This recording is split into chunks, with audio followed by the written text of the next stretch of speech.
అసలు అందం అంటే ఏంటి? అది రూపమో, రంగో, అలంకారమో కాదు. ఏ ఒక్కరి జడ్జ్మెంటో, అభిప్రాయమో కాదు. ఒక కవి వర్ణనో, చిత్రకారుడి బొమ్మో కాదు. మరేంటది? అందమంటే గుణం.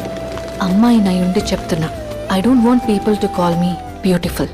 దాని బదులు నీది కష్టపడే తత్వం, నీలో కరుణ ఉంది, నీకు ధైర్యం ఎక్కువ, నువ్వు తెలివైన దానివంటే నాకు సంతోషం.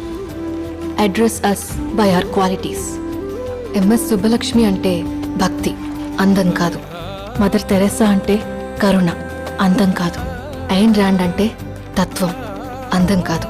సరస్వతి అంటే విద్య, దుర్గా అంటే ధైర్యం, గౌరీ అంటే తపస్సు, లక్ష్మి అంటే శుభం. ఇలా ఏ దేవతనైనా ఆమె క్వాలిటీస్ కోసమే పూజిస్తారు, ఆమె అందం కోసం కాదు. నీ గుణాలే నీ సంతకమవుతాయి, నీ అందం కాదు.